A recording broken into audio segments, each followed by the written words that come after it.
Let me briefly describe the plot to you. As mentioned, it's divided into a Kong-centric story and a Godzilla-centric story.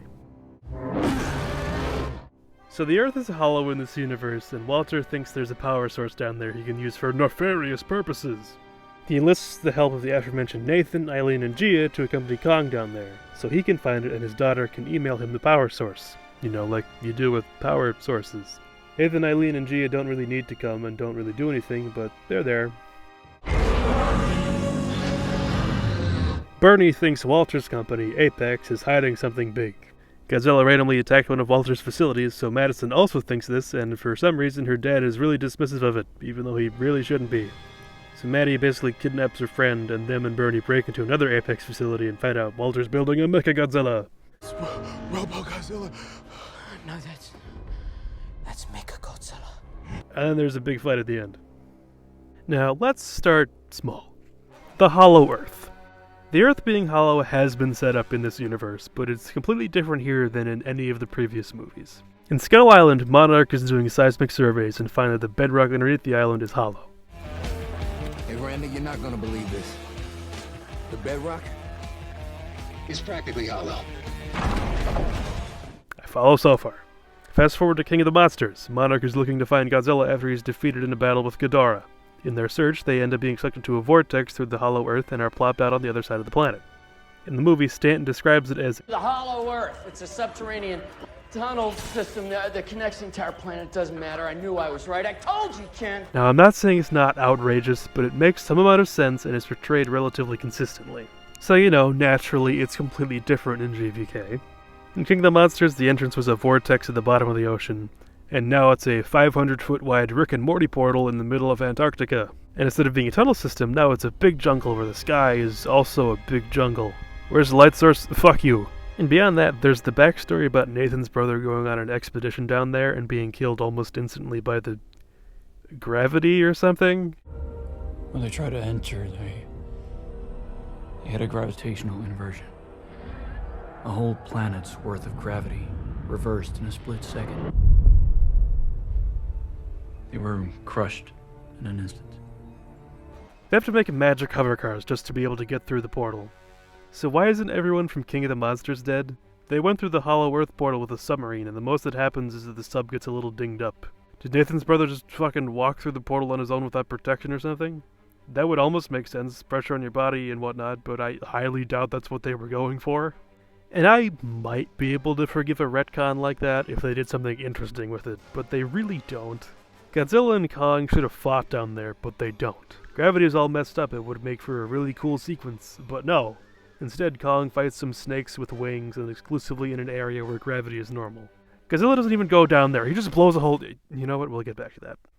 The most that happens is this little guy that everyone in the fandom has agreed to call Doug eats a crab. I like Doug. Mecha Godzilla is also a huge problem, and it's a real shame because I quite like this version of Mecha Godzilla. Look how cute the Funko Pop is. It's just that his origin is nonsensical. At the end of King of the Monsters, Alan buys a discarded Ghidorah head off some fishermen. Earlier in the movie, Godzilla attacked Ghidorah by surprise, and they started tussling in Goji's turf, the ocean. And Ghidorah's not really built for that, what with him being from space, and Godzilla manages to bite off one of Ghidorah's heads. But then Godzilla's taken out by the Oxygen Destroyer, which I admit is poorly implemented fan service, and Ghidorah regrows his missing head.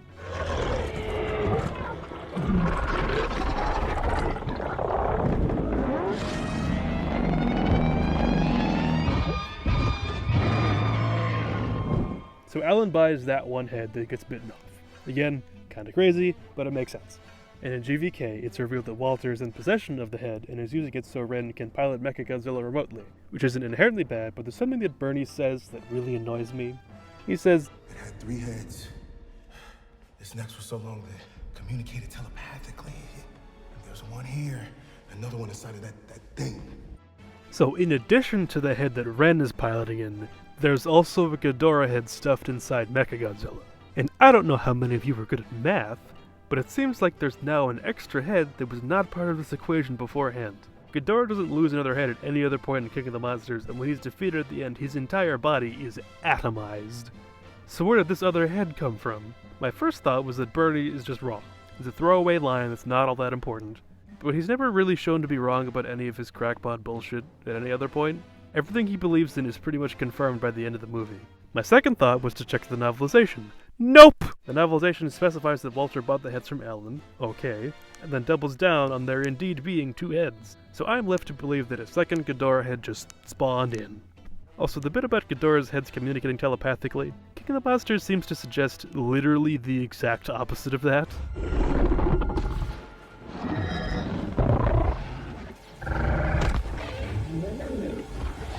The heads vocalize at each other all the time. That's why Kevin is a meme. Is Bernie just pulling all of this out of his ass? Had the writers watched a movie before? And when Mecha Godzilla is defeated, the Godzilla gang gets this faux moment of triumph. So, Godzilla's down, Mecha Godzilla has Kong pinned down and is about to make his face into mincemeat. Josh is trying to log into some Apex computer to shut down Mecha Godzilla. He can't figure it out. But then Bernie pulls out a flask of booze that was established really awkwardly earlier, and Josh pours it into the computer and short-circuits Mecha Godzilla. That's your solution? I gotta die here with you and sober!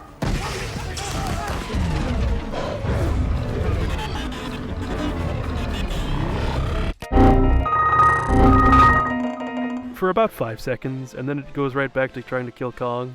What actually turns the tide of the battle is Godzilla charging up Kong's magic axe, because I guess Kong's axe works like a 1000-degree knife does. Kong starts winning and the gang starts celebrating like they had something to do with it. Like, it's already incredibly cliche, but it's also completely meaningless.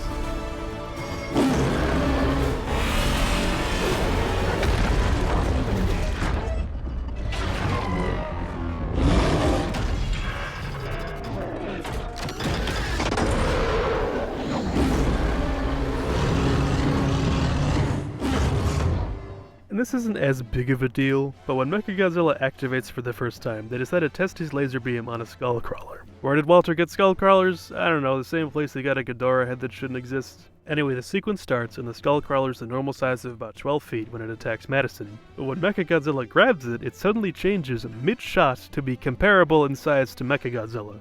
Mechagodzilla in this movie is somewhere between 400 and 466 feet tall, depending on the source. But either way, this skullcrawler should fit in the palm of his hand. They could have thrown in a line about them being genetically modified skullcrawlers or something, but nope, nothing. And I couldn't think of anywhere else to put this in the video, but I'm a little disappointed by Mechagodzilla's sound design. I feel like they lean a little too much on Mecha, not enough Godzilla. Makes all sorts of bleeps and bloops.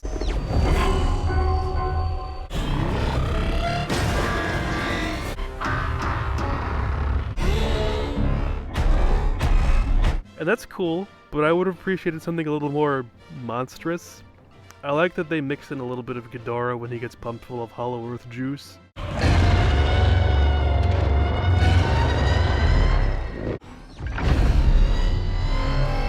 But the only time he really sounds like a robotic Godzilla is when he powers up for the first time.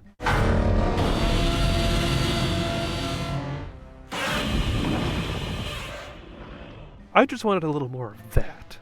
And speaking of which, I'm also a little let down by Godzilla's roars too. In King of the Monsters, they used the roars he had in 2014. But they also created some new ones where they mixed that roar with his classic roar. There's even a few points during his first battle with Ghidorah where he just uses his old roar.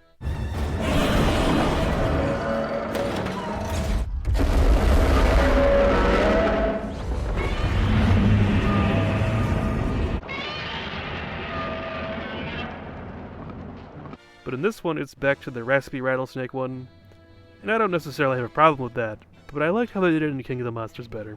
Anyway, tangent over. Another thing I don't like about the story is how much it feels like a course correction based off the last one, since King of the Monsters didn't get great reviews. It's a lot like The Rise of Skywalker to The Last Jedi, where the studio was upset by the reception the last one got, so they either ignore what it set up or play it down. I don't think it's anywhere near as egregious as Rise of Skywalker, but it's still noticeable. For example, Monarch. In the last 3 movies, the main human casts have always had some connection to the Monarch organization.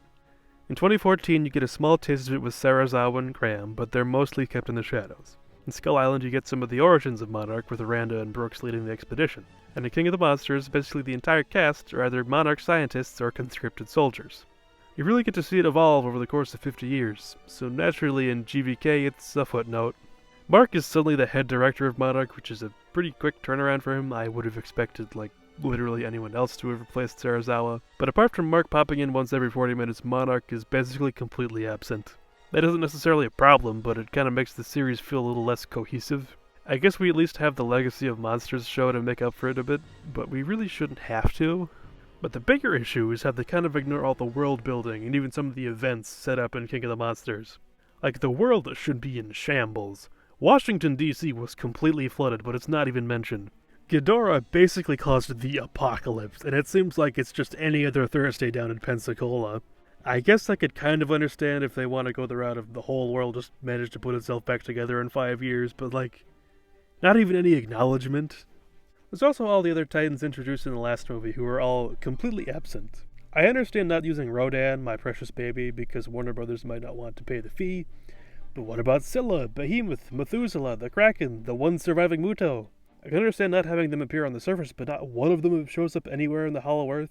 All we get are the War Bats and Doug. I like Doug. Speaking of the Hollow Earth, why is there no acknowledgement of the primitive humans that worshipped Godzilla? That was one of my favorite bits of world building from King of the Monsters, and it so easily could have and should have been implemented into GVK, but it's completely ignored. Also, they go to a Hollow Earth entrance at a Monarch base in Antarctica, and my first thought when watching was, does this have something to do with Ghidorah? Because Ghidorah was frozen and monitored in a Monarch base in Antarctica. And the movie doesn't really give an answer. They don't even acknowledge that that shit even happened. In the novelization, there's an offhand line about Ghidorah's monitoring station being close by to the entrance, but then it's immediately dropped. It could have been a cool way to tie the movies into each other, but no. And this is incredibly minor, but speaking of the Monarch monitoring stations, GVK screws up the naming convention of them. In King of the Monsters, the number designations correspond to the year each monster's first movie was first released. Godzilla is Outpost 54 because 1954, Rodan is 56 because 1956, Mothra 61, etc. The only outlier is Ghidorah, who is Outpost 32, but even then it's a reference to The Thing, which takes place at Outpost 31. Also, 32 times 2 is 64, which would be Ghidorah's number if we followed the others, but that's neither here nor there. Anyway, in the King of the Monsters novelization, Kong makes a brief appearance at Outpost 33 because 1933. Cool. And in GVK, Skull Island is suddenly Outpost 236. I can sort of understand changing the designation because of the new containment dome, but what exactly is the significance of 236? Now, that's a genuine question. Is there something I'm missing? Speaking of Skull Island, that movie introduced the Iwi tribe. Most Kong movies have a tribe of natives on the island who worship him, and the Iwi are the ones in the Monsterverse. And in GVK, they get what I like to call the General Hux treatment. There's probably a better name for it, but it's when the writers can't think of anything meaningful to do with a character or a group of characters, so they're just like, time to die! Hux at least died on screen. The Iwi are disposed of in between movies. I get that they're gone to add a little more weight to Eileen, Gia, and Kong's relationship, but as I said, that relationship feels really half-baked, so they all died for nothing. Now, I fully admit that most of these complaints are nitpicks. Most people probably won't care about the missing Ghidorah head. But this next point is right up there with Ren as being one of the main reasons I wanted to make this video. Think back to that synopsis I gave of the movie a few minutes ago. From my synopsis, you may have noticed that something is missing. It's pretty big. I'd be surprised if you didn't catch it. It's Godzilla vs. Kong. And that's because these two have literally no reason to fight each other. The entire premise of the movie is empty. Kong's motive is just to find his family. He's lonely on Skull Island, and his world is getting ever smaller with the containment dome. All he has left is Gia, and he goes into the Hollow Earth on his own accord because he thinks he can find more Kongs. When you get down to it, all he really wants to do is hang out, be loved, and eat fish. And Godzilla is established to be all about keeping the balance of the natural world. Mecha Godzilla throws off that balance, what with all the Ghidorah head stuff, so he's trying to destroy all the components before it can be completed. These stories have literally zero overlap. And the overlap that they do have is so incredibly forced. Let's take a look at their first battle. Kong is being transported by boat to Antarctica, and Godzilla randomly crashes the party and starts kicking Kong's ass. And they specify that they've charted the route to avoid any known Godzilla territory. We've avoided all Godzilla's known territorial waters according to your guidelines. Good. Did we change course? No, we're nowhere near the areas you flagged. And he shows up anyway? He has no reason to fight Kong, but he shows up because the script needs him to. And then he just fucks off. Eileen has like 2 lines early on mentioning that she thinks, based on Iwi mythology, the people who aren't even important enough to be in the movie that Godzilla and Kong have some kind of prehistoric beef with each other. And I don't really get that. Godzilla has ancient rivalries with both the Mutos and Ghidorah. The Mutos because they prey on Godzilla's species, and Ghidorah because he's an invasive species encroaching on his status as the Alpha Titan. And Kong poses little to no threat to him.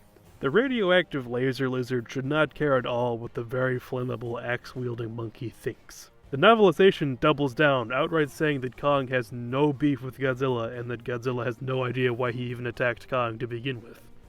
And I'm not totally sure what the new lore is supposed to be now exactly, but I was always under the impression that the Skull Crawlers are what wiped out most of Kong's family, and the Mutos were responsible for killing most of Godzilla's.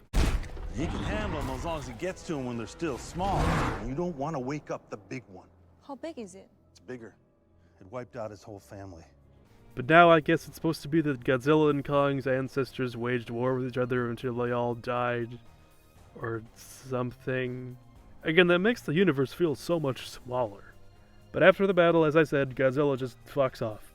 The humans trick him into thinking he's won by turning off the power to the ships. Why does that work? They've established that his target is Kong, and Kong is still alive, if exhausted. Godzilla should not care. You know what? Just put a pin in that. But before round 2, there's an issue.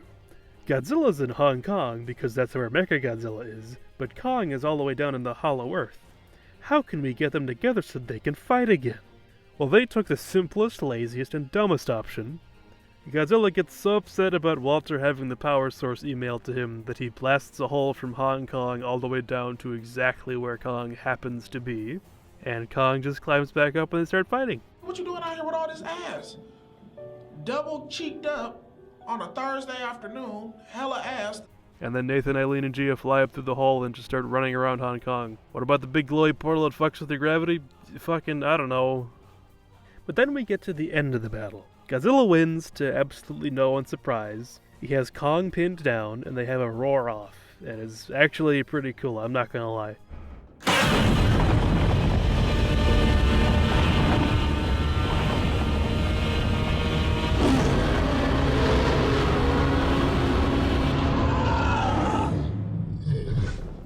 But I guess Godzilla is impressed by Kong's resilience and just walks away? Godzilla's kinda known to take no prisoners, especially Monsterverse Godzilla. He destroyed Ghidorah and he gave the female Muto the aforementioned kiss of death. If he has this ancient beef with Kong, why does he let him live? Twice. Is it just because the script needs Kong to live so they can team up against Mecha Godzilla? Yeah. These two have no reason to fight each other, but they named the movie Godzilla vs. Kong and they need to fight somehow. In King of the Monsters, we weren't made aware of Godzilla and Ghidorah's rivalry right away. We just knew that Ghidorah is being released by terrorists and Godzilla is acting erratically. They tussle a few times before the cast even realizes they have any connection. And even then they show several cave paintings and Chen reads about an old myth about Ghidorah's arrival on the planet. In other words, they back it up with evidence. In GVK there's an offhand remark about them having beef at the beginning, and they use that as an excuse for them having no quarrel. And this honestly pisses me off even more than Ren Sarazawa being wasted the way he is. I really love the original King Kong vs. Godzilla. I love the Monsterverse in these versions of Kong and Godzilla. And I can't help but be disappointed by this. This movie could have been amazing, and they couldn't even get past the very basic premise of the title. However, there's one last thing that made me want to make this video.